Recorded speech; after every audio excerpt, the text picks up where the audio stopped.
Bienvenida, doctor, qué gusto tenerlo aquí. Gracias por compartir este espacio, gracias por tener y darse ese tiempo en compartir su conocimiento con jóvenes estudiantes de derecho y profesionales. Muchísimas gracias, estimado Alexander, por esta cordial invitación. De igual manera, Franco, muchísimas gracias por compartir este espacio en Tertulia Jurídica. Para mí realmente es un honor poder compartir este espacio, este momento, dialogando respecto a una institución tan interesante dentro del ámbito jurídico y constitucional ecuatoriano como es el habeas corpus. Realmente agradecemos al doctor Cristian Mazapanta por acompañarnos esta noche. Estamos ya en el 12º programa de la tertulia jurídica, un programa que ha sido diseñado para entender el derecho de una manera práctica y sencilla. Así que le damos la palabra para que nos empiece a dar la ponencia respecto al habeas corpus. Voy a dividir mi intervención básicamente en cuatro grandes componentes. El primero, respecto a la naturaleza y el objeto que persigue el habeas corpus como garantía jurisdiccional. Luego me detendré hacia el análisis de lo que es la tipología del habeas corpus, sobre todo los nuevos avances que ha habido respecto a las clases de habeas corpus en realidades como la ecuatoriana. Luego analizaremos brevemente el contexto del procedimiento para la presentación y tramitación de una garantía de habeas corpus, sobre todo en el contexto competencial que genera tantas problemáticas en el ámbito ecuatoriano. Y finalmente, pues abordaremos la jurisprudencia relevante emitida por la Corte Constitucional Ecuatoriana con relación al habeas corpus. En aquel sentido, creo que es muy importante que nosotros partamos de una visión de lo que es el habeas corpus a partir de su naturaleza y objeto. Como habíamos señalado, tradicionalmente esta es una de las garantías jurisdiccionales, por llamarlo de alguna manera, emblemática. Y en cuanto al objeto que persigue o tutela, es importante generar una diferenciación a partir de la historia. Cuando nosotros concebimos a la institución del habeas corpus, más allá que, como había señalado, del homine libero exhibendo romano y de la Carta Magna de 1215, nos encontrábamos básicamente que esta institución protegía un derecho fundamental que es la libertad ambulatoria. Obviamente, bajo ese contexto se fue configurando lo que en la doctrina se conoce como un habeas corpus liberal. Porque se señala que se trata de un habeas corpus liberal, porque trata de proteger sobre todo la libertad de la persona. Y a partir de aquello se establecían que ciertos órganos políticos, como por ejemplo el alcalde, sea quien conozca este tipo de garantías jurisdiccionales. Y esto tiene una razón de ser. Cuando se configura inicialmente esta garantía jurisdiccional bajo el contexto, ¿verdad?, de lo que es un habeas corpus liberal que protegía la libertad individual, se presuponía que la mejor persona que podía, ¿verdad?, determinar que un individuo no esté privado de su libertad de manera ilegal, arbitraria o ilegítima era el alcalde. ¿Por qué? Porque cuando nacen las ciudades, ¿verdad? Allí se empiezan justamente a generar una suerte de conflictos y es el alcalde es el que es quien conoce directamente a sus vecinos, ¿verdad? Por lo tanto, bajo esta idea de cuerpo presente o de habeas corpus, porque esta es la traducción al latín, ¿verdad?, de esta expresión jurídica, se presuponía que el alcalde conocía a sus vecinos y si una persona estaba privado de la libertad de manera ilegal, arbitraria o ilegítima, lo que se debía hacer es poner el cuerpo presente de este individuo frente a quien lo conocía, que era el alcalde. Sin embargo, como nosotros sabemos, las metrópolis y la sociedad va evolucionando. Y obviamente, en la actualidad, es imposible que un alcalde conozca a todos los vecinos, conozca a todos quienes habitan en una determinada ciudad. Y es ahí cuando se requiere una reconfiguración de la institución del habeas corpus dentro de un contexto en el cual ya no solamente propenda la protección de la libertad ambulatoria como objetivo primigenio de su tutela, sino que tiene que abordarse desde un sentido mucho más amplio. Y a partir de ello es como, por ejemplo, en realidades como la ecuatoriana, se cambia el ámbito competencial de ser una garantía cuyo conocimiento correspondía a un órgano político, como era en este caso los alcaldes, hacia una garantía que se encuentra en manos de los operadores de justicia. Pero esto no tiene una razón de ser simplemente, se podría decir, retórica o baladí, sino que tiene un contexto, tiene una necesidad y está configurada dentro desde la propia estructura con la cual se configura el actual modelo de Estado que existe en el Ecuador, por ejemplo. Cuando hablamos nosotros de un cambio paradigmático y al asumir que el Ecuador es un Estado constitucional de derechos y de justicia, podemos observar dos componentes centrales dentro de la configuración de este nuevo modelo estatal. El primero de ellos, obviamente, son los derechos y las garantías como elementos centrales que tienen que ser acatados, que tienen que ser cumplidos por todas las autoridades públicas y también por los particulares. Luigi Ferrajoli suele denominar que los derechos se convierten en límites y vínculos para los poderes públicos y los particulares. ¿Por qué? Porque limitan el ejercicio, ¿verdad?, arbitrario o abusivo del poder por parte de determinados sujetos, pero a la vez también vinculan en una protección integral que todas y todos debemos precautelar en el ámbito del mantenimiento de este modelo de Estado garantista. Y por otro lado, una de las características centrales de este nuevo modelo de Estado es que el rol principal que tiene un órgano, que en este caso es el órgano jurisdiccional, se vuelve fundamental a la hora de la configuración de este nuevo modelo estatal. En el modelo de Estado legislativo es el legislador quien tiene el predominio, quien se convierte en el señor del derecho y quien tiene en sus manos la protección primigenia de los derechos constitucionales. Ojo, sin que sean obviamente los únicos, ¿verdad? Pero tienen este rol protagónico. En un modelo de Estado constitucional, este rol en cambio lo asumen los jueces, los operadores de justicia. Por eso ser juez dentro de un modelo de Estado constitucional no es simplemente un cambio de nombre o cambio de etiqueta, es asumir un rol trascendental al ser los actores protagónicos en cuanto a la tutela y protección de los derechos. Y bajo esa misma lógica se tenía que haber reconfigurado las garantías, ¿verdad? Las garantías, que en un modelo de Estado legal están en manos de órganos políticos como el habeas corpus, hacia órganos de naturaleza jurisdiccional. Por eso entendemos que dentro de realidades como la ecuatoriana, por ejemplo, el número de garantías no solamente que se incrementa, más que incluso se duplica las garantías jurisdiccionales, sino que además también se tiene que redimensionar este rol, ¿verdad? Y es por eso que ustedes observan cómo se pasa de una competencia en habeas corpus del alcalde hacia los órganos jurisdiccionales, siguiendo una lógica que resulta incluso bastante eficientista, ¿verdad? ¿Cuántos alcaldes puede haber en una ciudad? Uno solo, pero puede haber en cambio muchos jueces. Por lo tanto, bajo esa lógica, se pretende que el habeas corpus se convierta en una garantía que se torne eficaz en cuanto a la protección de los derechos. Y ya no solamente se va a circunscribir dentro de esta esencia a los derechos asociados con la libertad ambulatoria, sino que adicionalmente se van a ir vinculando otros derechos que ameritan la protección. La Constitución ecuatoriana es bastante clara, ¿verdad? Cuando en su artículo 89 consagra que se puede tutelar mediante habeas corpus ya no solamente la libertad de la persona, sino también la vida y la integridad de la misma. Miren esta evolución, que incluso dentro de la estructura normativa de nuestra Constitución amplía el campo de acción de esta garantía jurisdiccional. Obviamente, a partir de aquello, de igual manera, la propia Constitución de la República va ampliando, sin embargo, el campo de tutela hacia otras circunstancias particulares. Por ejemplo, siguiendo esa misma lógica, tenemos al artículo 90 de la Constitución ecuatoriana que también permite la presentación de esta garantía jurisdiccional, que es el habeas corpus, frente a la desaparición forzada de personas. Y esto tiene obviamente una razón de ser, ¿verdad? Si el compromiso del Estado es tutelar derechos, es inconcebible dentro de esta realidad democrática y constitucional que sea un órgano estatal, una autoridad estatal, quien eventualmente incurra en una desaparición forzada de personas. Ante esta circunstancia, nuestro constitucionalismo prevé que si se llega a dar este hecho, pues la garantía idónea para invocarla será el habeas corpus. Y además, también es importante destacar cómo a través de un desarrollo jurisprudencial, esta institución jurídica permanentemente ha sido objeto de cambios y también ha sido objeto de desarrollo, porque ya no solamente se va a proteger, ¿verdad?, libertad, vida e integridad, sino que incluso, como sabemos, ahora mediante habeas corpus se pueden proteger derechos como la salud, por ejemplo, se pueden también proteger, ¿verdad?, derechos asociados con la dignidad de las personas o incluso se pueden proteger derechos de la naturaleza, como sucedió en el caso tan conocido de la mona estrellita, un habeas corpus dentro de la realidad ecuatoriana. Entonces, si nosotros queremos de cierta manera sistematizar la naturaleza y el objeto de esta garantía, podríamos decir que dentro de la evolución en el constitucionalismo ecuatoriano, el habeas corpus tiene tres grandes momentos.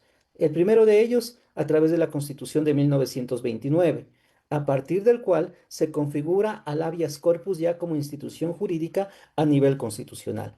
Si bien desde 1830 se proscribía, ¿verdad?, una privación de libertad arbitraria, sin embargo, va a ser en 1929, con la Constitución de Ayora, en donde por primera vez aparece el habeas corpus ya como institución jurídica de rango constitucional. Luego podemos tener otro gran hito histórico, que es la Constitución de 1945, considerados por muchos una constitución altamente progresista en cuanto a la protección de derechos. Allí se configura este habeas corpus, ¿verdad? Liberal, tradicional, o algunos lo dicen incluso clásico, que tiene una característica peculiar, y es que se convierte en una garantía pero cautelar, que involucraba una garantía de índole cautelar, que no necesitaba, ¿verdad?, un análisis profundo, un análisis de fondo respecto a la violación de derechos, sino que partía de criterios verosímiles, es decir, si es que eventualmente a una persona se presumía que estaba privado de la libertad ilegal, arbitraria o ilegítimamente, y en la audiencia no se presentaba la boleta de encarcelamiento, el resultado era la libertad. Entonces, bajo esa perspectiva, se configuró este habeas corpus liberal tendiente a establecer una naturaleza sobre todo cautelar, no analizaba el fondo. Y el tercer gran hito, en cambio, es la Constitución del 2008, porque definitivamente en la Constitución del 2008 se reconfigura el habeas corpus. Ya no solamente porque el órgano competente para conocerlo va a ser el órgano jurisdiccional, los jueces, sino que adicionalmente se da este cambio en su naturaleza. Ya no va a ser una garantía cautelar, ahora se convierte en una garantía de conocimiento, que involucra entonces una garantía de conocimiento, que se analice el fondo, ¿verdad?, del asunto controvertido y sobre todo, en caso de determinarse la violación de un derecho, que se establezca una adecuada reparación integral, que esto es fundamental para concebir esta nueva visión del habeas corpus. Les sitúo un ejemplo con una realidad del habeas corpus liberal y del actual habeas corpus. Mira, desde una perspectiva del habeas corpus liberal, desde esta visión, ¿verdad?, cautelar, por ejemplo, si una persona estaba, qué sé yo, había cumplido su pena, por citar nada más un ejemplo, un día viernes en la tarde, y resulta que la consecuencia es que tenía que ser puesto inmediatamente en libertad, ¿verdad? Pero resulta que por ave circunstancia, el encargado del centro de privación de la libertad, el director del centro de rehabilitación social, etcétera, etcétera, simplemente por negligencia, por descuido o porque no le dio la gana, ¿verdad?, de ponerle en libertad a un sujeto, le dice, no, tranquilo, de eso nos ocupamos el próximo día lunes, que es día hábil, ¿verdad? Y la persona pasaba privada de la libertad, miren, desde el propio viernes, el sábado, el domingo. Y obviamente esto denota una privación de libertad arbitraria, ¿no es cierto? ¿Qué sucedía? Obviamente, frente a esta violación a su derecho, se presentaba una acción de habeas corpus. Pongamos los dos escenarios. Con la Constitución de 1998, el habeas corpus de naturaleza cautelar. Se convocaba a la audiencia respectiva. Una vez que le notificaban a la persona que estaba presentada una acción de habeas corpus, ¿verdad? Y que iba a llevarse a cabo una audiencia, ¿qué es lo que hacía el encargado del centro de rehabilitación social? Ese rato le sacaba libre, ¿no es cierto? Entonces se paraba en la audiencia y decía, señor, en este caso, alcalde, debo indicar que la persona ya no está privada de la libertad. Tanto es así que está presente en la audiencia, ¿no es cierto? Por lo tanto, aquí no hay nada que analizar. La persona está libre y por lo tanto que se archive la causa respectiva. Desde esa perspectiva cautelar, que protegía solamente la libertad ambulatoria, seguramente el proceso iba a cerrarse y se iba a archivar la causa porque ya estaba libre el señor. Sin embargo, desde una perspectiva diferente, que es la que existe actualmente, al considerar al habeas corpus como una garantía de conocimiento, se presupone que no basta simplemente, ¿verdad?, esta recuperación de la libertad, porque ya no tendría sentido. El mismo ejemplo, le pone libre, ¿verdad? Dice, no, es que el juez me convoca a la audiencia y antes de ir a la audiencia pónganle libre al señor X, Y, Z. Obviamente llega a la audiencia y el señor está libre, ¿no? Pero ¿quién le devuelve estos 3 días que estuvo privado de la libertad de manera ilegal, arbitraria e ilegítima? Obviamente ahí viene el contexto del habeas corpus como garantía de conocimiento. La reparación integral ya no va a ser la libertad, porque ya está libre, ¿no? Pero se puede establecer otros mecanismos de reparación integral. Las disculpas públicas, las medidas de no repetición, pues no, porque no le vas a tener privado de la libertad a una persona porque te da la gana, o sea, eso ya no puede volverse a repetir, la investigación, etcétera, etcétera. Incluso la compensación económica como medida de reparación. Pues miren, nos permite entender estos elementos diferenciadores entre el habeas corpus concebido como una acción cautelar y el habeas corpus ahora concebido como una acción de conocimiento. Rafael, por favor. Buenas noches, estimado doctor. Buenas noches también a los demás panelistas. Muchas gracias, doctor, por en este caso concederme el uso de la voz. Doctor, mi pregunta más bien era justamente respecto a lo que usted está en este momento abarcando sobre un tema un poquito igual más procesal, ¿no? Sino que para que no se me vaya la idea, pienso yo que era el momento en este caso oportuno para poder preguntarle. Doctor, si bien es cierto, por ejemplo, en temas de garantías jurisdiccionales, como por ejemplo el habeas corpus, sabemos que estas tienen efecto interpartes. Y hay recientemente, o bueno, más o menos data de fecha año 2022, si no estoy mal, o 2023, en la cual hubo un caso aquí en Ecuador muy emblemático con tintes políticos, obviamente, sabemos creo que de qué caso hablamos, del ex vicepresidente y toda la cuestión, en el cual se estaba aplicando el efecto intercomunis.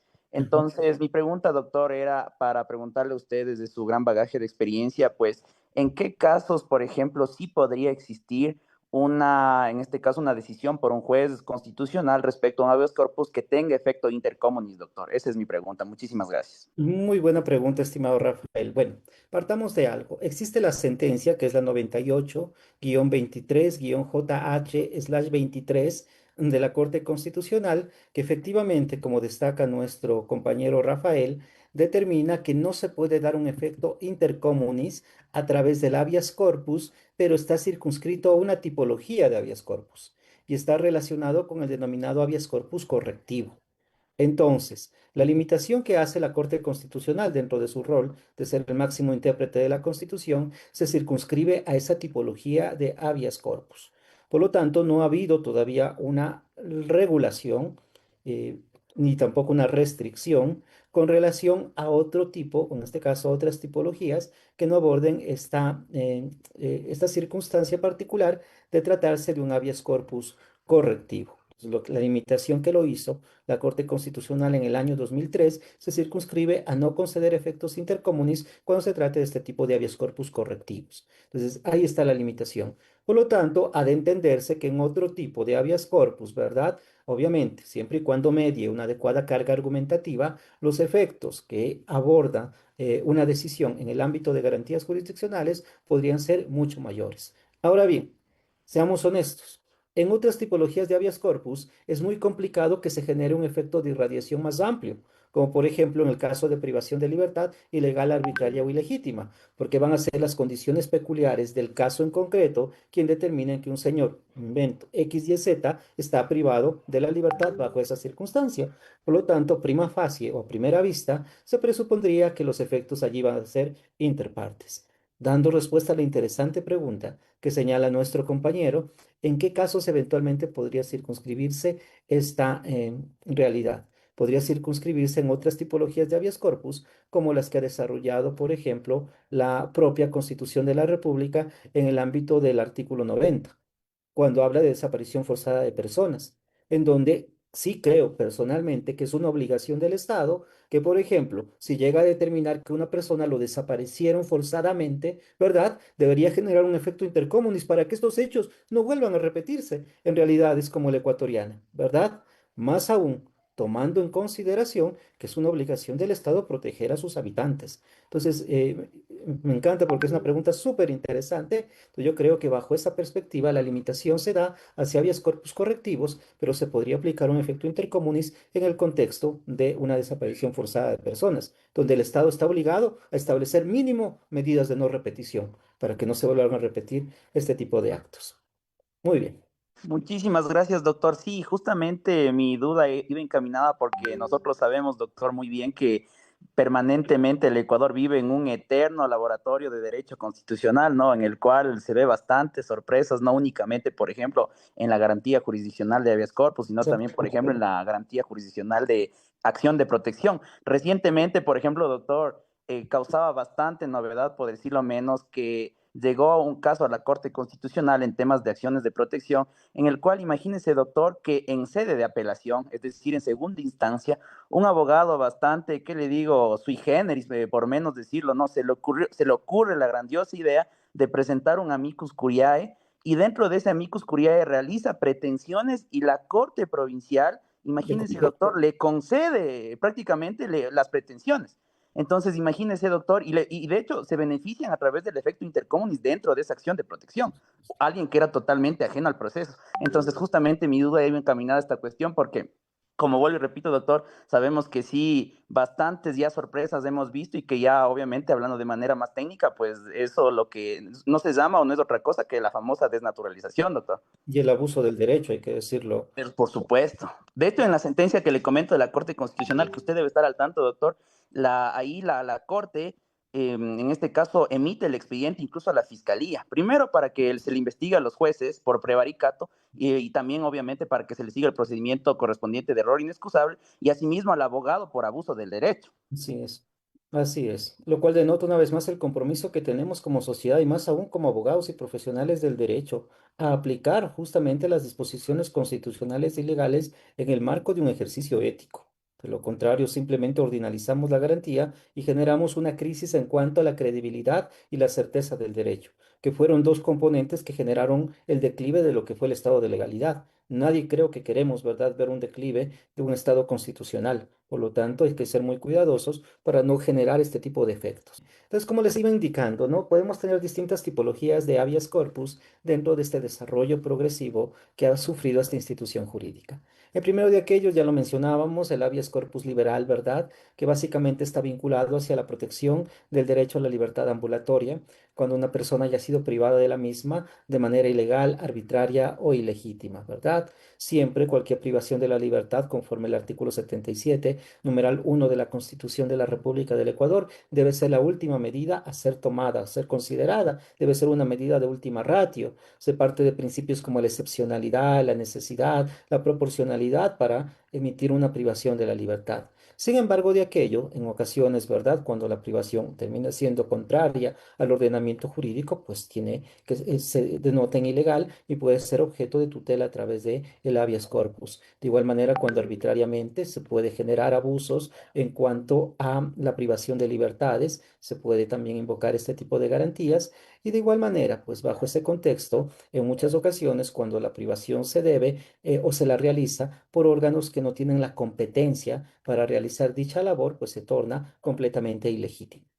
Adicionalmente a ello, tenemos otra tipología que ya la habíamos mencionado, que está vinculada con el habeas corpus frente a la protección de la desaparición forzada de personas. El artículo 90 de la Constitución determina que en caso, ¿verdad?, de que se genere este tipo de habeas corpus, se deberá convocar a la máxima autoridad, tanto de la Policía Nacional como también al ministro del ramo, en nuestro caso, el ministro del Interior. ¿Para qué? Para que expliquen los motivos por los cuales no aparece determinada persona y obviamente emprender en todas las acciones para que se logre el paradero de la persona que se encuentra desaparecida. Esto además va de la mano, obviamente, con compromisos internacionales que el Estado ecuatoriano ha suscrito. Pero tenemos otros tipos de tipologías que son peculiares dentro de esta evolución. Una de ellas y que ha generado alta polémica es el denominado habeas corpus preventivo, ¿no?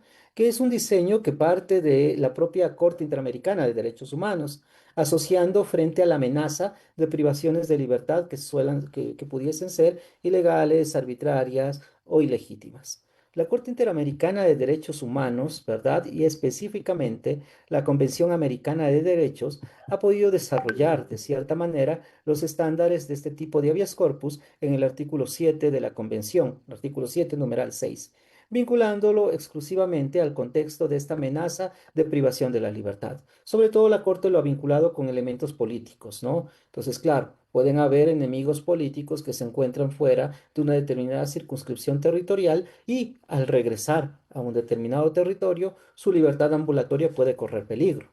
Allí se va desarrollando este contexto de un habeas corpus preventivo. Sin embargo, dentro de realidades como las latinoamericanas y dentro de realidades más concretas como las que se pueden presentar en nuestro país, este habeas corpus preventivo también tiene un objeto de prevenir la afectación de derechos constitucionales conexos.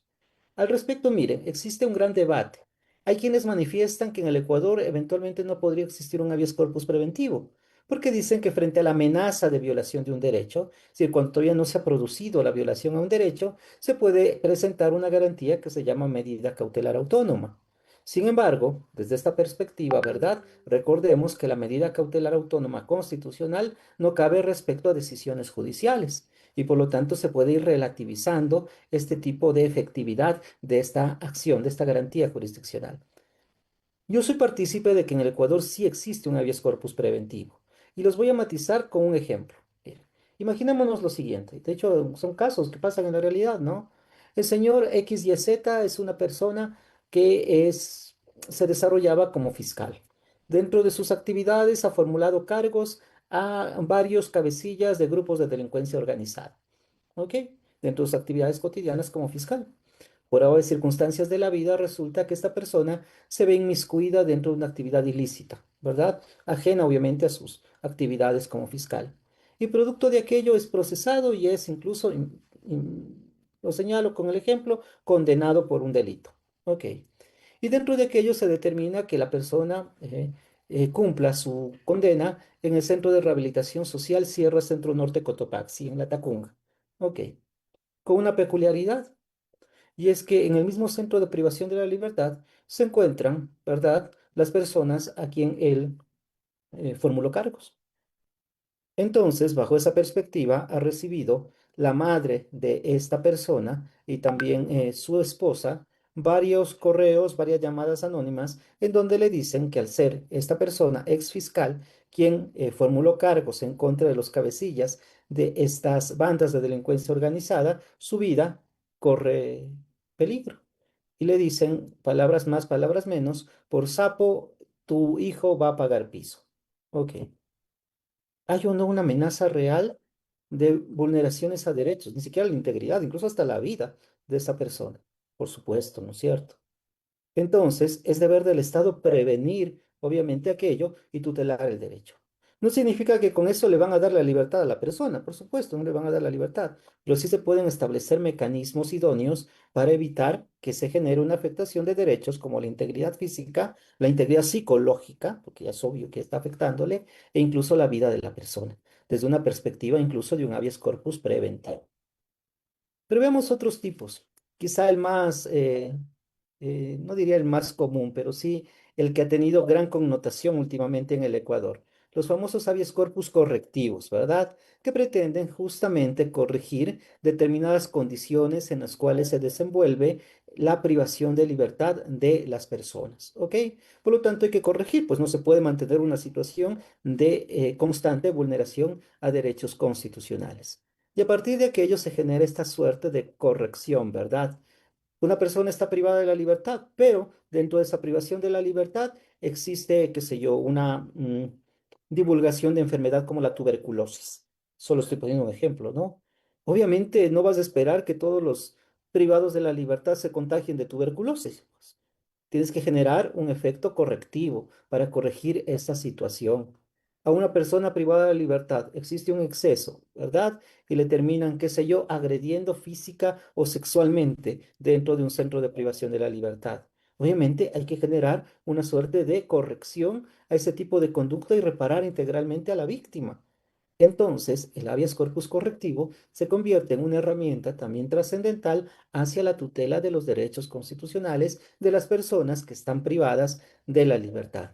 Y existe otra modalidad que se conoce como el habeas corpus traslativo, que ha sido tomada del derecho comparado, sobre todo de cómo lo ha configurado el derecho constitucional peruano, y lo ha vinculado sobre todo en el ámbito, no se deje engañar por el nombre, ¿no?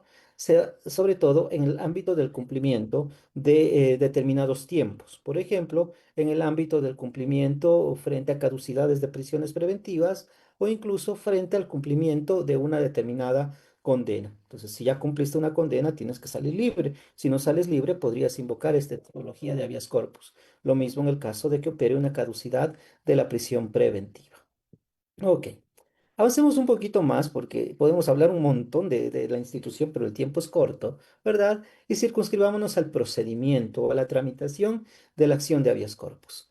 Frente a esta situación nos encontramos que el artículo 44 de la Ley Orgánica de Garantías Jurisdiccionales y Control Constitucional va a establecer básicamente cuáles son los pasos a seguir en cuanto a la presentación de esta garantía. Lo primero de ellos a ser notado es la competencia. ¿Quiénes son competentes para conocer la acción de habeas corpus? El artículo 44 determina que la acción puede ser presentada por cualquier persona, ¿verdad? Ante la jueza o juez del lugar en donde se presuma que está privada de la libertad un determinado individuo. Y aquí quiero hacer dos reflexiones. La primera, ¿por qué puede ser presentada por cualquier persona? Lo que en la doctrina se conoce como legitimación abierta o actio popular. ¿Por qué? Porque obviamente lo que se discute en muchas ocasiones dentro de un habeas corpus es sobre todo la privación de libertad de un sujeto. Por lo tanto, sería un contrasentido, ¿verdad? Decirle a la persona que está en la cárcel, a ver, usted va a salir libre unas horitas, haga la demanda, presente la acción y vuelva al lugar de privación de la libertad. No tendría sentido, ¿no es cierto? Peor todavía en el caso de desaparición forzada. No es que le van a decir a la persona que está desaparecida, aparezca una hora, presente la demanda y vuelva a desaparecer. Sería ilógico. Es por eso que existe legitimación abierta dentro del habeas corpus, para que cualquier persona pueda presentarla a nombre incluso de un tercero. ¿Que esto ha dado lugar a un abuso? Sí, ha dado lugar también a un extravasamiento de esta garantía jurisdiccional. ¿Por qué? Porque recuerden que adicionalmente a ello, la legitimación abierta establece una diferencia entre lo que es accionante y lo que es afectado. Por lo tanto, si bien es cierto, en algunos casos el accionante y el afectado puede ser la misma persona, en otros, en cambio, el accionante puede ser uno y el afectado puede ser otro. Yo, Cristian Mazapanta, puedo presentar una acción de habeas corpus, ¿verdad? Porque considero que mi amigo José está, por no decir preso, privado de la libertad en un centro o una clínica de desintoxicación, se me ocurre. Yo no soy el afectado, pero sí soy el accionante, ¿no es cierto?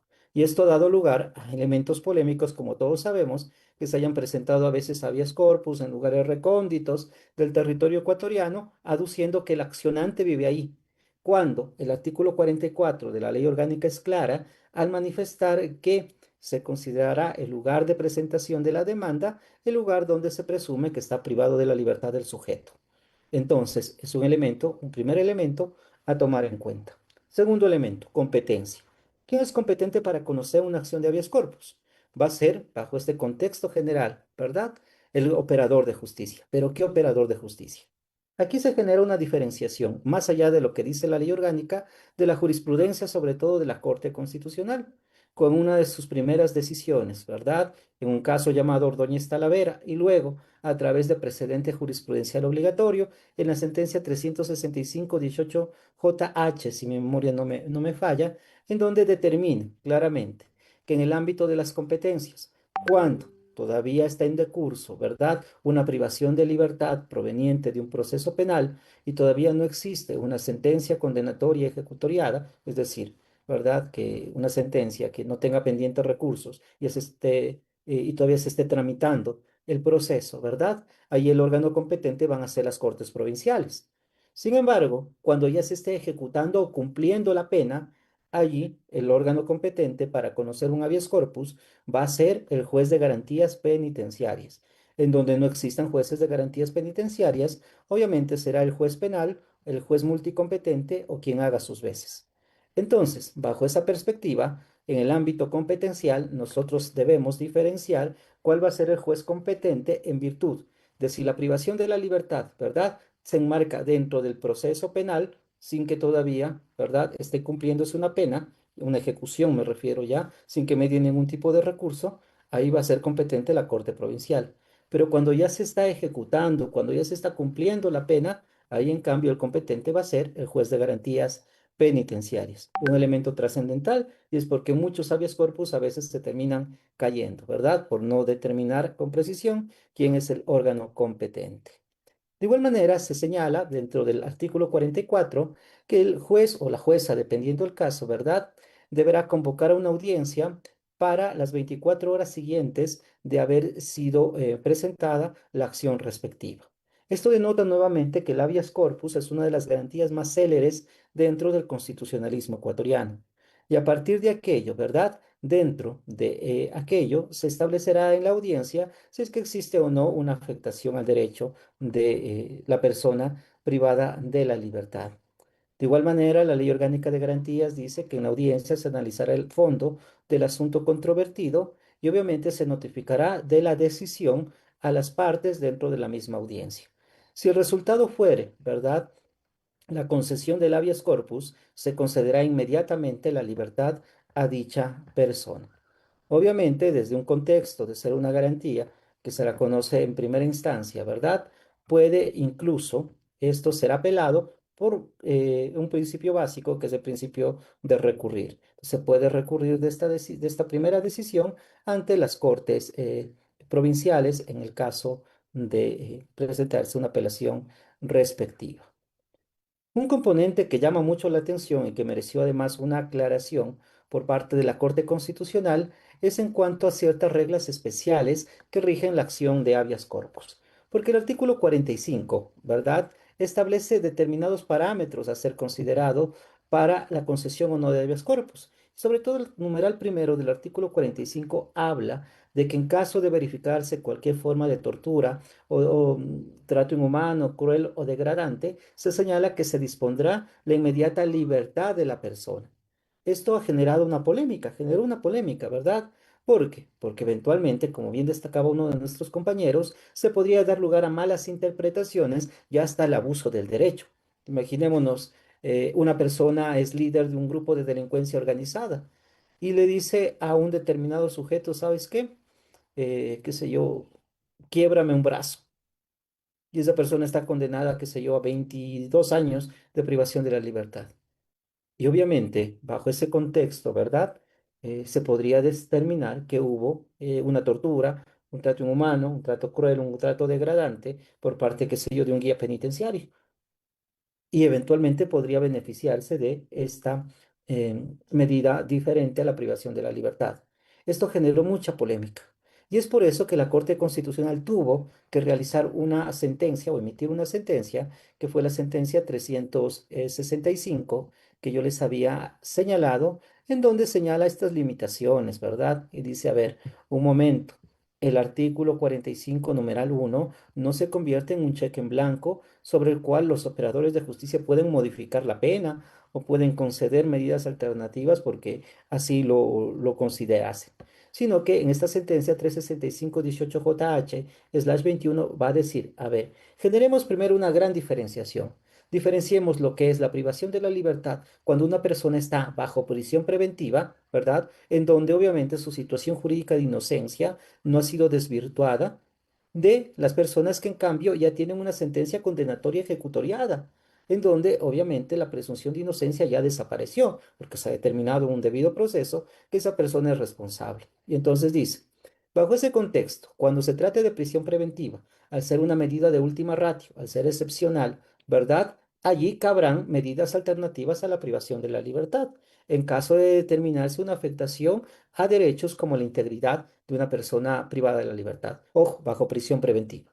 Sin embargo, menciona que cuando la persona esté ya cumpliendo la pena, ¿verdad? En el ámbito ya de la ejecución de la sanción respectiva, allí en cambio se invierte.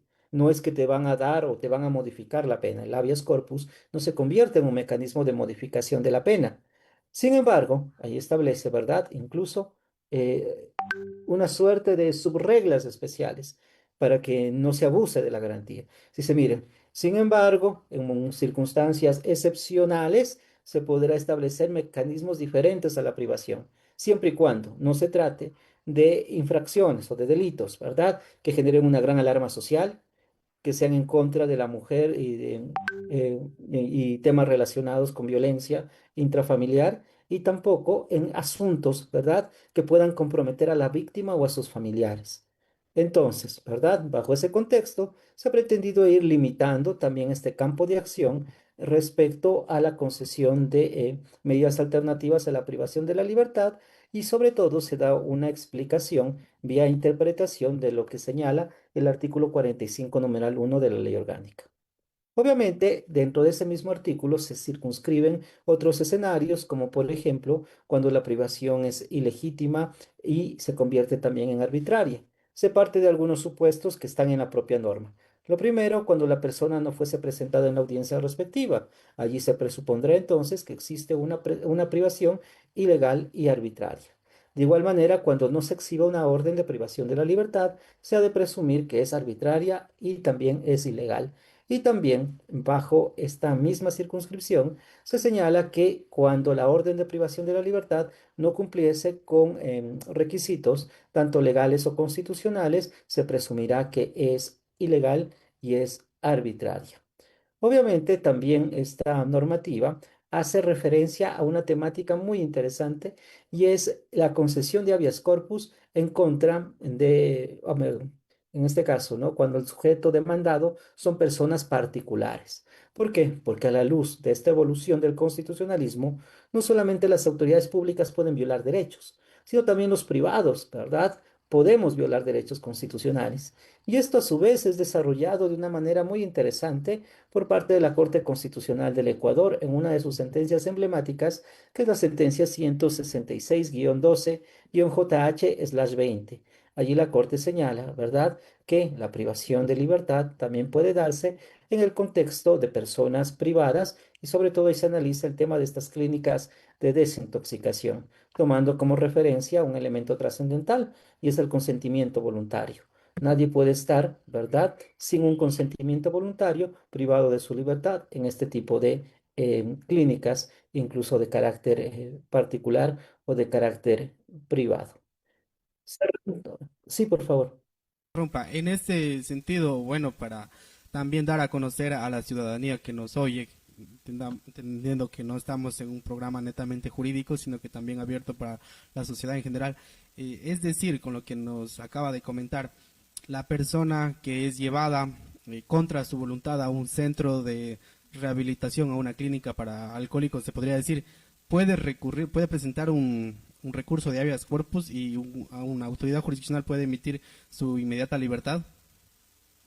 Así es, estimado Yamil. Qué interesante pregunta. Miren, esto me permite profundizarme un poco dentro de lo que es esta sentencia 166. La regla general, ¿verdad? Es decir, la Corte analiza y dice, la regla general para la privación de libertad en este tipo de instituciones privadas debe ser el consentimiento voluntario. Ese es un elemento trascendental. Si es que no ha habido el consentimiento voluntario, obviamente se colige que la privación se torna en arbitraria, ¿verdad? Yo no estoy en contra de mi voluntad y me meten a un manicomio. Entonces, obviamente, yo presento un habeas corpus, ¿verdad? Y digo, oigan, yo no estoy de acuerdo a mi voluntad, quiero estar en este centro. Y entonces es muy posible que te lo concedan.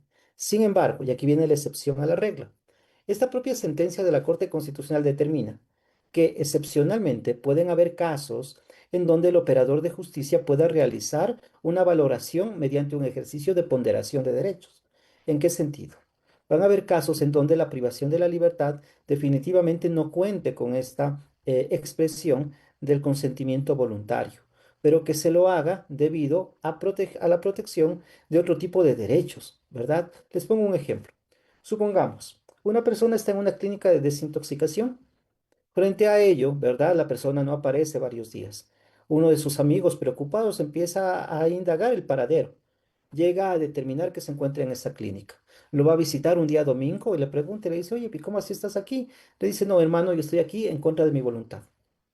Y claro, el amigo se alarma y se preocupa y dice, oye, nadie puede estar privado de la libertad en contra de su voluntad. Y le presenta una acción de habeas corpus. Ok. Va ante el juez, es obligación de ir, obviamente, en este caso el órgano demandado, el representante de la clínica, y obviamente también llevarlo la persona privada de la libertad.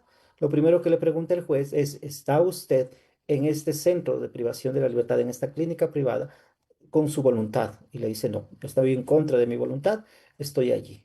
Sin embargo, continúa la audiencia. Por eso es importante entender que el habeas corpus es una garantía de conocimiento. Continúa la audiencia.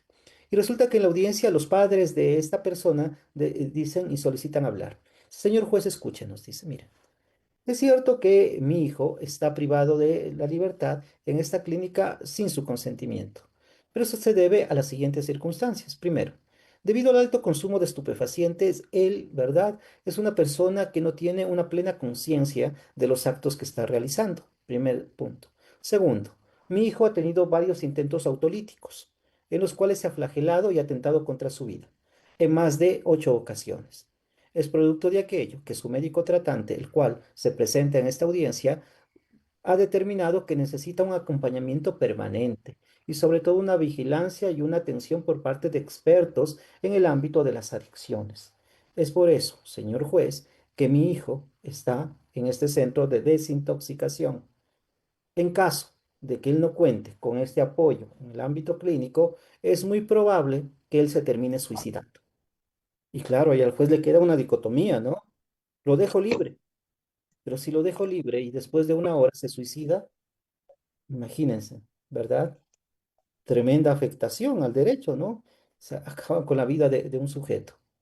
Es por eso que la Corte Constitucional en esta sentencia, la 166, a la cual les había hecho referencia, 166-12-JH/20, determina, ¿verdad?, que van a existir casos particulares en donde eventualmente el juez tiene que atender a estas particularidades, siempre en el contexto de proteger integralmente los derechos de las personas. Entonces, la pregunta de Yamil es muy interesante, porque a priori, la primera condición o regla es que se encuentre privado de la libertad de manera voluntaria. Pero hay excepcionalidades para la protección de otro tipo de derechos. Ahí el juez va a tener que ponderar, va a tener que decidir qué derechos se sopesan. Franco, por favor. Muchísimas gracias, doctor, por concederme la palabra. Igualmente solicitamos, por favor, que apaguen los micrófonos. Doctor, en el caso de que una persona privada de libertad, que ha sufrido, por ejemplo, atentados contra su vida dentro de un centro penitenciario, ¿hasta qué punto el habeas corpus puede ser utilizado como mecanismo para solicitar su traslado inmediato a otro centro de reclusión más seguro? ¿Y cuáles son los límites que la jurisprudencia ecuatoriana ha establecido frente a este tipo de peticiones, doctor? Muy interesante, estimado Franco. A ver, ¿puede solicitar un cambio del centro penitenciario o carcelario? Por supuesto que sí. Siempre el operador de justicia analiza, ¿verdad? Bajo ese contexto, la afectación real que puede tener hacia derechos constitucionales. Si ha sufrido varios atentados contra su vida, pues definitivamente hay una constancia real de que hay que trasladarlo para precautelar un bien jurídico superior, que obviamente en este caso es la vida. En el ámbito de la jurisprudencia, la sentencia 365-18-JH/21, a la cual hice referencia, ha sido bastante ilustrativa a la hora de determinar este tipo de eventualidades o este tipo de circunstancias, partiendo nuevamente de un escenario concreto, diferenciar lo que es prisión preventiva de lo que es cumplimiento de la pena. Cuando se trata de prisión preventiva, la privación de la libertad será de última ratio. Si yo soy abogado, ¿verdad? Y observo que a mi defendido, que está en prisión preventiva, que todavía no se le ha desvirtuado su situación jurídica de inocencia, le han atentado varias veces contra su vida, lo que le voy a pedir al juez es que establezca medidas diferentes a la privación de la libertad, ¿verdad? Presentación periódica, grillete o lo que sea, para precautelar su derecho. Sin embargo, en el ámbito, ¿verdad?, del cumplimiento de una pena, la regla que ha establecido la Corte Constitucional es que no se constituye el habeas corpus en un mecanismo de modificación de la pena. Obviamente para ello están los jueces de garantías penitenciarias, ya cuando se está cumpliendo la pena respectiva. Y en virtud de aquello, ¿verdad? ¿Qué es lo que sucede en aquel contexto? Si es que, ¿verdad? ¿Cómo se llama?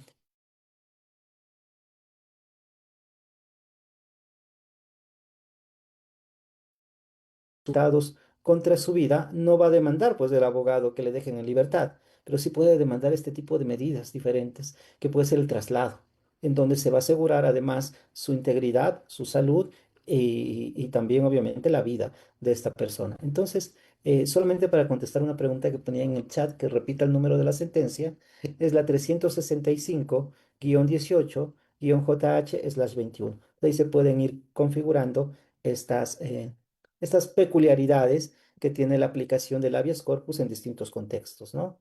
Y bueno, voy cerrando nada más con dos ideas claves que quiero que consideren. Dentro del procedimiento de habeas corpus, ¿verdad? Es indispensable que el operador de justicia, ¿verdad?, conozca la real afectación hacia los derechos constitucionales e incluso se ha señalado que el operador de justicia en cualquier parte del proceso puede adoptar cualquier tipo de medidas que considere necesarias para garantizar la integridad de la persona privada de la libertad e incluso, ¿verdad?, puede disponer hasta la comparecencia de agentes del orden o de la fuerza pública. E incluso, miren, en caso de considerarlo necesario, el juez puede trasladar la audiencia hacia el lugar en donde la persona está privada de la libertad. Entonces, él puede ir, el juez, ¿verdad? Y obviamente llevar allí la audiencia respectiva. ¿Por qué? Porque denota nuevamente un compromiso de la Administración de Justicia con una garantía de conocimiento, con una garantía que busca una protección integral. Cierro nada más con algunas de las sentencias emblemáticas que se han emitido por parte de la Corte Constitucional en temas de habeas corpus. La primera de ellas es la sentencia 0017-18-P, perdón, 007-18-SEP-CC. Esta es una sentencia muy conocida y además creo muy relevante porque es la sentencia en donde por primera vez la Corte analiza el habeas corpus correctivo. Es la sentencia del señor Ordóñez Talavera. El señor Ramiro Ordóñez Talavera era una persona privada de la libertad en el centro de privación de la libertad de la Tacunga, en Cotopaxi. Hay un motín penitenciario, varias personas acuden a las terrazas de ese centro de privación de la libertad, viene un guía penitenciario, le dispara a la persona, ¿verdad? Y se le incrusta un perdigón en su ojo izquierdo. En lugar de darle atención médica inmediata, lo llevan a una celda aislada, no le permiten tener contacto con sus familiares ni le brindan atención médica y producto de aquello el señor Ordóñez Talavera pierde su ojo izquierdo. Obviamente, dentro de esta situación, ¿verdad? Se plantea un habeas corpus correctivo. Y la Corte Constitucional analiza la situación concreta, determina que hay una afectación real a los derechos, a la integridad, en este caso física, de la persona y además también hace extensivo hacia sus familiares, en el caso concreto, a su madre. Establece interesantes medidas de reparación, como por ejemplo el otorgamiento de una beca educativa, toda vez que el señor antes de su privación de libertad era chofer profesional. Y obviamente, bajo el contexto actual, al haber perdido un ojo, no es que puede dedicarse pues a la conducción profesional, porque por un solo efecto de sentido de profundidad, obviamente va a generar más bien un riesgo si es que le dan a conducir un bus, por ejemplo. Y entonces le dice que el Estado tiene que darle una beca para que él pueda formarse y eventualmente verse reparado de esa manera en el contexto de su proyecto de vida. Entonces es interesante porque es la primera sentencia de un habeas corpus correctivo. Luego tenemos a partir de la crisis de salud provocada por la pandemia del COVID-19 que la Corte emitió varias sentencias interesantes. Unas de ellas, la sentencia 209-15 JH/19 y también la sentencia 202-19-JH/21, en donde la Corte dice que el habeas corpus también puede proteger derechos conexos como por ejemplo la salud de los privados de la libertad y también, obviamente, allí hace un abordaje de lo que es la dignidad. Hay otras sentencias como la 116-12-JH/21 que aborda de igual manera el tema del derecho a la dignidad de personas privadas de la libertad con la característica de que son personas con discapacidad. Se encuentra en un centro penitenciario y se da cuenta que ese centro de privación de la libertad no tiene pues la infraestructura adecuada para que esta persona que tiene una discapacidad física, ¿verdad?, pueda acceder a todos los sitios, a todos los lugares. Por lo tanto, la privación de la libertad de una persona con discapacidad también tiene que darse en condiciones dignas. De igual manera, tenemos sentencias emblemáticas, como habíamos señalado, la 365-18 JH/21, que trata respecto a este habeas corpus, ¿verdad?, en el ámbito correctivo de los privados de la libertad cuando ven afectado su integridad en el ámbito personal, en el ámbito físico, en el ámbito psicológico y en el ámbito sexual. Tenemos algunas sentencias interesantes, como por ejemplo el caso, procesalmente me refiero, como el caso 8-12-JH/20, en donde la Corte señala que no existe un desistimiento tácito en habeas corpus por un sentido lógico, ¿no? ¿Qué pasa cuando opera un desistimiento tácito? Cuando la persona, ¿verdad?, no acude a la audiencia respectiva, en este caso el accionante. Entonces, ¿qué sucedería si es que eventualmente una persona que está bajo, o en este caso privado de la libertad, no acude a la audiencia de habeas corpus? Más bien se presupone que está privado de la libertad ilegal, arbitraria o ilegítimamente, ¿no? No es que le vamos a castigar y encima le vamos a decir que hay un desistimiento tácito. Entonces, ahí la Corte aclara este panorama.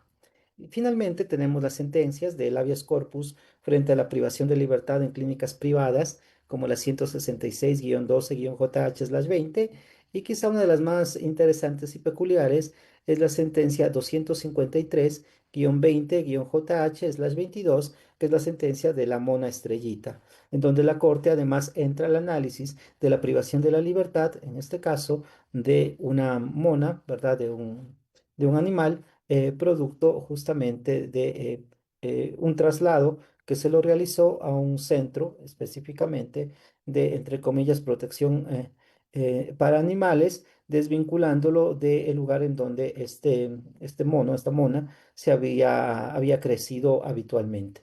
Y esto generó obviamente que este animalito muriese. Y por lo tanto allí la Corte entra en todo este análisis respecto a cómo el habeas corpus, con relación a la privación de libertad también de los animales, es importante tutelarlo a través de este tipo de acciones o de garantías jurisdiccionales. Ok. Bueno, creo que hemos hecho una radiografía bastante rápida. Es una institución que podemos hablar muchísimo, pero bueno, creo que hemos dado algunos de los matices centrales de esta interesante institución jurídica. Es, doctor, así es. Muchas gracias por esta amplia explicación acerca de la figura, esta garantía jurisdiccional que tenemos todas las personas, que es el habeas corpus. Hemos abordado qué es el habeas corpus de forma general, la naturaleza, el objetivo, las tipologías de habeas corpus, correctivo, preventivo, la jurisprudencia también, la evolución de la jurisprudencia que ha realizado respecto a esta figura jurídica, la competencia del órgano jurisdiccional al cual se debe interponer esa garantía jurisdiccional. Doctor, por parte de la ciudadanía, a través de Facebook Live, nos saluda Patricio Zúñiga y nos hace la siguiente pregunta. Doctor, ¿qué opina del abuso del habeas corpus? Por ejemplo, por políticos, delincuentes que solicitan habeas corpus sin cumplir con los elementos para la aplicación del mismo. ¿Debería existir alguna restricción en su aplicación? Muy interesante la pregunta. A ver, yo creo que esta pregunta se la puede responder a partir de algo que la doctrina se conoce como selectividad penal.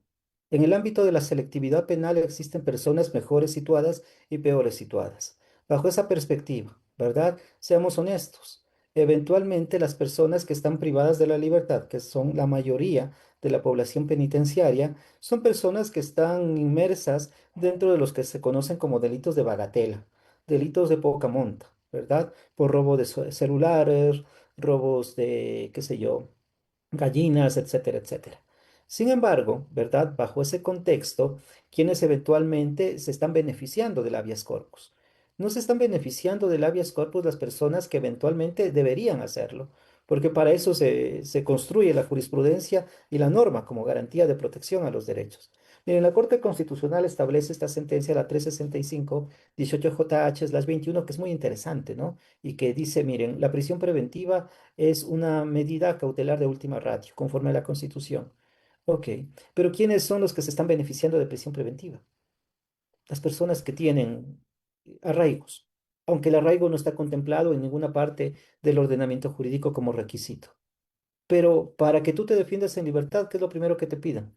Te piden, por ejemplo, que tengas trabajo, que tengas propiedades, ¿verdad? Que tengas cuentas bancarias, etcétera, etcétera. Y las personas pobres que no pueden tener aquello tendrán que defenderse presos, privados de la libertad. Primera circunstancia. Lo mismo sucede en la invocación de este tipo de garantías. Al final del día, ¿quién se está beneficiando de estos habeas corpus, de estas nuevas tipologías de habeas corpus? No las personas más necesitadas, las personas que tienen poder económico, perdón que sea duro, pero es la verdad, para pagarse un buen abogado, ¿no es cierto? Para pagarse un buen constitucionalista que sepa todo este tipo de sentencias de la Corte Constitucional y encuentre ahí la ventana para poder sacar un beneficio. Y por otro lado, los políticos, que también dentro de esta situación de mejores y peores situados son los que han hecho, ¿verdad?, un uso y un abuso de esta garantía jurisdiccional, desnaturalizándola y satanizándola. Ok, ¿por qué se critica mucho a la institución del habeas corpus? Justamente por una mala aplicación poco ética de determinados profesionales del derecho y de determinadas personas, que al final del día dicen, a ver, sé que tengo que presentar el habeas corpus frente, ¿verdad?, al lugar en donde está privado de la libertad un sujeto. Dice, no, pues no me importa, igual presento en Marcelino Maridueña, ¿ok? Y digo que no conozco, pues, el lugar en donde está privado la persona, lo cual es un contrasentido, ¿no? Si no conoces, entonces, ¿cómo le puedes presentar por interpuesta persona? Sin embargo, abusan de aquello y también tenemos órganos de administración de justicia que caen justamente en este tipo de abusos, ¿no? y jueces que conceden habeas corpus, sabiendo que el preso está privado en Latacunga cuando lo presentaron, qué sé yo, en Cojimías. Y entonces, claro, ahí es cuando se empieza a desnaturalizar. Entonces, respondiendo a la interesante pregunta que tiene nuestro compañero, yo diría que lastimosamente el proceso de ordinalización y desnaturalización y hasta el abuso del habeas corpus se debe no a al error de la institución, es necesaria este tipo de institución jurídica, sino cómo lo estamos aplicando y entendiendo, ¿verdad? Ciertos profesionales del derecho y malos elementos del órgano jurisdiccional. Entonces, al final del día, ¿qué es lo que se tiene que hacer para evitar esta situación? Ir justamente, primero, yo siempre parto de una visión preventiva, mi propia naturaleza garantista, es educando desde un valor deontológico. Es decir, abogados, jueces, recuerden que en sus manos están instituciones, herramientas jurídicas que tienen que ser aplicadas con altura y cuando realmente cabe. Y obviamente, si es que no se llega a dar esta situación, hay que establecer mecanismos correctivos, por supuesto. Un abogado inescrupuloso que presente un habeas corpus sabiendo que el privado de la libertad no está en el lugar en donde él presentó la demanda, va a tener que ser sujeto de observancia a través de medidas correctivas que lo establece el Código Orgánico de la Función Judicial. Un juez, ¿verdad?, que concede habeas corpus en otra circunscripción territorial, sabiendo que el lugar de privación está lejos de su competencia, va a tener que responder a través de manifiesta negligencia, error inexcusable respecto a sus actuaciones. Cierro nada más reflexionando y diciendo, la institución no está mal, es una institución importante. El error está en quienes a veces la aplicamos de una manera errónea. Muchísimas gracias, doctor, por la excelente ponencia, por la explicación. No sé si quizás alguien del Zoom, de los que nos están escuchando y visualizando, tiene alguna pregunta para el doctor Cristian Mazapanta. Por favor, que levante la mano, sino para ir cerrando el programa.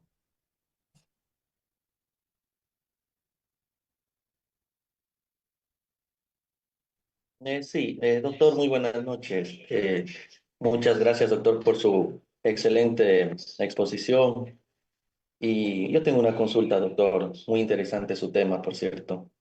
Doctor, por ejemplo, hablando de las personas privadas de libertad previo a un traslado, la pregunta es la siguiente. ¿En qué tiempo, cuál es el tiempo necesario que la persona privada de libertad es la que debe ser notificada para el posterior traslado? Por cuanto le digo eso, porque tengo un caso similar, un caso de que mi defendido, o sea, así de la noche a la mañana se lo llevaron sin ser previamente notificados. ¿Puedo interponer ahí la acción de apelación a traslado por vía judicial? Esa es la pregunta, gracias. A ver, ¿qué es lo que yo te circunscribiría en el contexto de un habeas corpus? Ok, yo te diría primero, hay que ver si es que dicho traslado cumple o no parámetros de legalidad. Ok, si es que no cumple parámetros de legalidad, esta es una causal conforme lo determina la Ley Orgánica de Garantías en su artículo 44 para establecer que obviamente es arbitrario este tipo de privación de la libertad, no en cuanto obviamente a al contexto, ¿verdad?, de si merece o no estar bajo esta condición, sino respecto a la fundamentación en cuanto al traslado, vinculándolo siempre con los derechos conexos que pudiesen verse afectados. Entonces, claro, bajo esta situación, ¿verdad? ¿Qué sé yo?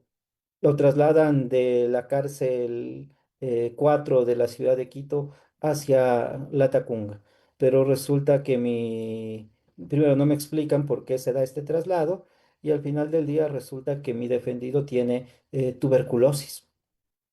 Y es obvio, todos los que medianamente hemos visitado como abogados de defensa técnica, valga la aclaración, ¿no? La cárcel de La Tacunga, sabemos que es un lugar geográfico que se caracteriza por sus temperaturas, en este caso, bajas temperaturas, ¿no? Es decir, un frío bastante permanente. Entonces, obviamente, ese traslado generará una afectación de derechos constitucionales conexos. Entonces, lo que yo te recomendaría es generar, además de, obviamente, si existiese una ilegalidad, es decir, una vulneración a normas con relación al traslado, también una conexidad con otros derechos constitucionales que eventualmente pudiesen verse afectados, porque esa es la característica del habeas corpus, ser una garantía de conocimiento. Muchas gracias, doctor. ¿Alguna otra pregunta, tal vez?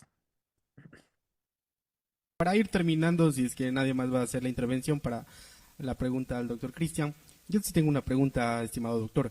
Respecto a la prisión preventiva. La prisión preventiva, si bien es cierto, está regulada en nuestro Código Orgánico Integral Penal, debe cumplir ciertos requisitos formales de forma que están en el 534 de este cuerpo invocado, así como requisitos que están contenidos en la resolución 14-2021 de la Corte Nacional de Justicia, en donde ya hacen referencia a ciertos requisitos, se los podría denominar de fondo, aparte de los de forma que establece el COIP, para que se ajuste a una medida cautelar justificada, que se cumplan con los criterios de idoneidad, necesidad y proporcionalidad en sentido estricto, esto invocando sentencias o jurisprudencia de la Corte Interamericana de Derechos Humanos.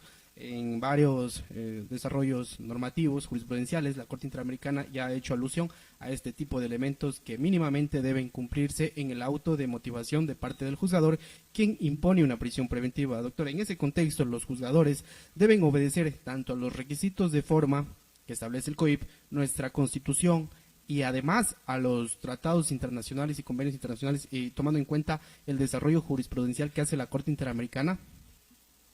Así es, estimado Yamil. A ver, recordemos que nosotros estamos inmersos dentro de lo que en la doctrina se conoce como un bloque de constitucionalidad, en donde todas las normas del derecho internacional de los derechos humanos se presuponen que son constitución y por lo tanto son norma interna. Además, partimos de un principio de directa e inmediata aplicación de norma constitucional, por lo tanto, se presupone que estas normas del derecho internacional de los derechos humanos también forman parte de la Constitución y forman parte del ordenamiento jurídico. Respecto a tu interesante pregunta, a ver, es que la privación de la libertad parte de esta circunstancia de ser de última ratio, del parámetro de que ser una medida excepcional. El derecho penal de por sí es un derecho altamente invasivo y hay que frenarlo, hay que limitarlo porque si no acaba con absolutamente todo el sistema. Y la privación de la libertad tiene que ser, sobre todo en el ámbito, ¿verdad?, de una prisión preventiva, la última medida a ser adoptada. Tú ya lo decías muy bien. Si el fin, ¿verdad?, que se persiga es constitucionalmente válido, tengo que ver si es idóneo, tengo que ver si es necesario y tengo que ver si es proporcional esta prisión preventiva. Alrededor de aquello, la Corte Constitucional ha ido desarrollando jurisprudencia con relación a la motivación que debe tener, obviamente, un auto de prisión preventiva, que como bien se destaca, no solamente obedece al cumplimiento de requisitos formales, sino tener una fundamentación, una adecuada motivación para que esta medida tan excepcional, que es la prisión preventiva, pueda ser aplicable. En sentencia, si me permito citar solamente una, en la 2533-16-EP/21, la Corte Constitucional, por ejemplo, ha determinado que ha existido violación a derechos cuando no ha habido la debida fundamentación, es decir, la motivación respecto a la emisión de un tipo, en este caso, de medida cautelar, como es la prisión preventiva. ¿Por qué? Porque hay que motivar, pues hay que decir por qué nos salimos de esa regla de excepcionalidad y consideramos que la prisión preventiva va a ser la medida más idónea para la consecución del fin, ¿verdad? Que es, obviamente, la comparecencia del procesado al proceso y también, obviamente, como lo menciona, ¿no?, asegurar el posible cumplimiento de la pena en un momento determinado. De igual manera, los estándares de la Corte Interamericana de Derechos Humanos ha señalado que nunca una prisión preventiva puede ser considerada como una pena anticipada. Y esto también lo denota la Corte Constitucional en reiterada jurisprudencia, entre otras que me viene a la mente, la 565-15-JH/21, por ejemplo, en donde señala que la motivación es un elemento trascendental para la concesión de una prisión preventiva. Entonces, de igual manera, puedes invocar habeas corpus bajo ese contexto, ojo, siempre argumentando, ¿no? Porque el problema que tenemos, también hay que decirlo los abogados, es que pretendemos generar, obviamente, demandas sin una adecuada estructura técnica y sin una debida fundamentación, sin una debida argumentación correcta. Saludos, doctor Yamil Ávila, excelente programa. Gracias, estimado Rommel, muchas gracias. Cecilia Rea, desde Facebook, nos dice, doctor, si nos puede indicar cuántas clases de habeas corpus hay y cuál es la diferencia. Bueno, creo que tenemos bastantes habeas corpus, doctor, de manera sumaria le podemos dar a entender un poco a la ciudadanía respecto a esta pregunta. Sí, bueno, muy interesante. Y bueno, creo que con esto ya vamos cerrando también, porque por ahí le escucho a mi hija que ya está por aquí invocando mi presencia. Me va a pedir Perfecto. me va a pedir ya habeas corpus también para, para poder contar con mi presencia. Ok, solamente para responder la pregunta, yo las clasificaría de la siguiente manera. Primero, el habeas corpus liberal, que busca la protección sobre todo del derecho a la libertad ambulatoria. Luego tenemos un habeas corpus que está relacionado con la desaparición forzada de persona. Ya tendríamos un segundo tipo, una segunda tipología de habeas corpus. Tendríamos también el habeas corpus preventivo, que es frente a la amenaza de violación de derechos constitucionales conexos. Todavía no ha existido la violación, pero hay una real amenaza. Y luego tendríamos otras tipologías como el habeas corpus correctivo, por ejemplo, en el ámbito de lo que es corregir la vulneración de derechos conexos de personas que estén privadas de la libertad. Finalmente, yo clasificaría también en esta tipología de un habeas corpus traslativo que la Corte Constitucional Ecuatoriana lo ha identificado con el cumplimiento de determinadas sanciones o a su vez con el tema de caducidades de prisión preventiva. Entonces creo que ahí se puede ir configurando esta tipología de habeas corpus en un sentido macro, porque hay un montón de clasificaciones. Hay algunos que dicen, a ver, habeas corpus público, habeas corpus privado, habeas corpus, qué sé yo, reparador, habeas corpus cautelar, etcétera, etcétera. Pero creo que con esas 5 tipologías se aborda todos los contextos en los cuales podría aplicarse esta garantía jurisdiccional. Muchísimas gracias, doctor, por la excelente ponencia. Doctor, ya para ir cerrando, ¿no? Doctor, ¿qué opina de este programa, La Tertulia Jurídica? Y para que ya nos deje con sus palabras de despedida para toda la audiencia que nos está viendo en Facebook. También estamos transmitiendo el programa a nivel nacional por varias radios y para las personas de Zoom. Ya para que nos deje sus palabritas de despedida, doctor. Muchas gracias, estimado Franco, estimado Yamil. Bueno, en primer lugar, agradecerles nuevamente por este espacio. Creo que es muy importante ir generando un debate en donde yo siempre invito a una reflexión. Miren, el derecho no es solamente una cuestión de abogados. El derecho, ¿verdad? Es una cuestión de la sociedad. Y creo que es muy importante que la sociedad nos vayamos empoderando y conociendo acerca de las distintas instituciones que contempla nuestra Constitución y nuestro ordenamiento jurídico. Yo felicito estas iniciativas, por ejemplo, a través de programas como este de Tertulia Jurídica, porque definitivamente permiten generar este tipo de conexión entre la sociedad, obviamente, y en algunos contextos la academia y también el ejercicio profesional. Así que yo auguro mucho éxito dentro del desarrollo de este programa y estoy seguro que tendrá un gran impacto dentro de las personas, obviamente, que siguen permanentemente este tipo de programas. Así que un abrazo a Tertulia Jurídica y muchas gracias por la invitación. Quiero agradecer de mi parte al doctor Franco Tamay Vega, quien fue puente para que el doctor Cristian Mazapanta se encuentre presente esta noche en Tertulia Jurídica, el cual es transmitido también por el Diario El Amazónico y por 3 radios de la zona de Zamora Chinchipe. Doctor, le agradecemos, gracias por su tiempo, gracias por compartir su conocimiento con los compañeros, colegas que se encuentran a través de Zoom conectados, que son más de 30 personas, bueno, en su momento estuvieron, y también por los diferentes medios de comunicación que nos escuchan. Un saludo para César Lupercio, que está detrás de las cámaras, para todos quienes han asistido esta noche. Gracias por compartir este momento. La próxima semana a las 19 horas, el miércoles, estamos nuevamente con otro ponente, igual con la misma categoría que el doctor Cristian, para exponernos sobre otro tema, un especialista. Agradecemos al doctor Cristian Mazapanta por acompañarnos, doctor.